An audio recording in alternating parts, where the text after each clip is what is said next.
எல்லாருக்கும் வணக்கம்.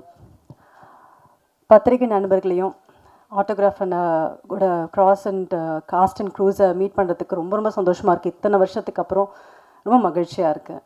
அதுவும் 21 வருஷத்துக்கு அப்புறம் ரீரிலீஸ் ஆகுது. நிறைய பேசிட்டாங்க இந்த படத்தை பற்றி, எக்ஸ்பீரியன்ஸ் பற்றி. இது கண்டிப்பாக ஹிட் ஆகும். ஏன்னா இந்த ட்ரெய்லர் பார்க்கும்போதே புதுசாக இருந்தது. அதுவும் சொல்லியிருந்தார். எங்களை அந்த அந்த இடத்துக்கு கொண்டு போயிருந்தார். ஒருத்தவங்களும் கனெக்ட் பண்ணக்கூடிய ஒரு படம். எங்கள் அப்பா ரீரிலீஸ் ஆகுதுன்னு சொன்ன உடனே, அப்படியாம்மா என்னை கூப்பிட்டு போய் படம் காமிக்கிறியா, நான் போய் பார்க்கணுன்னு ஆசைப்பட்றேன். அந்த மாதிரி எல்லாருக்கும் கனெக்ட் பண்ண ஒரு படம். கண்டிப்பாக சேரன் சார் நெக்ஸ்ட்டு பேசுவார். பேசும்போது நான் கேட்குற ஒரே ஒரு கேள்விக்கு மட்டும் பதில் சொல்லுங்க. இது என்ன உங்களுக்கு பாதிச்சது, எத்தனை லவ் உங்களுக்கு இருந்ததுன்னு மட்டும் எனக்கு தெரிஞ்சுக்கணும்னு நான் ஆசைப்பட்றேன். அதுக்கு லிஸ்ட்டு நிறையா இருக்குன்னு நினைக்கிறேன். அதே மாதிரி நிறைய விஷயம் இந்த படம் எனக்கு சொல்லி கொடுத்தது.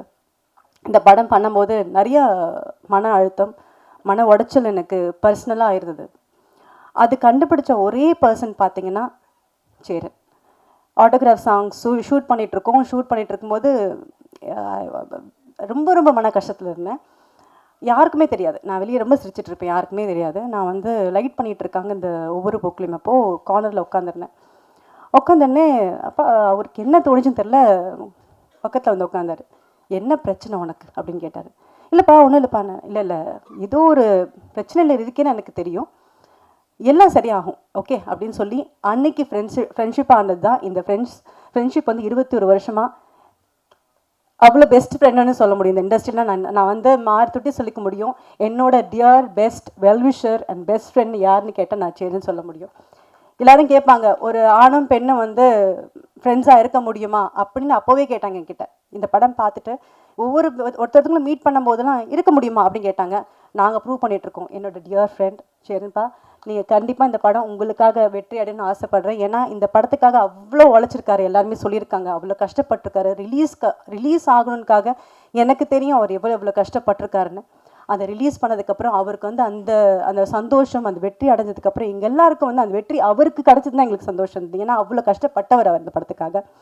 ஒவ்வொரு ஃப்ரேமும் ஒவ்வொரு விஷயமும் ஒரு கதாபாத்திரமும் நம்ம கனெக்ட் பண்ணக்கூடிய ஒரு விஷயமா இருந்தது. எனக்கு பிடிச்சமான ஒரு படம், நான் நடித்ததுலேயே எந்த படம் எனக்கு ரொம்ப பிடிக்கும்னு கேட்டிங்கன்னா ஆட்டோகிராஃப் சொல்வேன். கண்டிப்பாக ஒவ்வொரு பூக்களுமே சாங் நான் கண்டிப்பாக காமிக்கணும்னு ஆசைப்படுவேன். ஒரு சாங்கில் எனக்கு எவ்வளோ எக்ஸ்பிரஷன் சொல்லி கொடுத்துருக்காருன்னா அந்த எக்ஸ்பீரியன்ஸ் எனக்கு போதும். ஒரு இதில் அந்த மாதிரி வரும். அதில் அவர் ஏதோ யோசனையில் போகிறீங்க, யோசனையிலேருந்து நீங்கள் வெளியே அதுக்கப்புறம் நீங்கள் பாட ஆரம்பிக்கிறீங்க. இந்த விஷயம் வரையும் எனக்கு சொல்லி கொடுத்தவர். And I will always owe this to you செரப்பா. I really loved working with you. In fact இந்த செகண்ட் பார்ட் பண்ணணும்னு நினைக்கும் போதோ, இல்லை பிரிவும் சந்திப்பும் பண்ணணும்னு நினைக்கும் போதோ, நம்ம ஃப்ரெண்ட்ஸ் தானே, எப்படி ஹஸ்பண்ட் ஒய்ஃபும் நடிக்கிறது அப்படின்னு கேட்டார். அவருக்கு அந்த ஒரு டவுட் இருந்தது.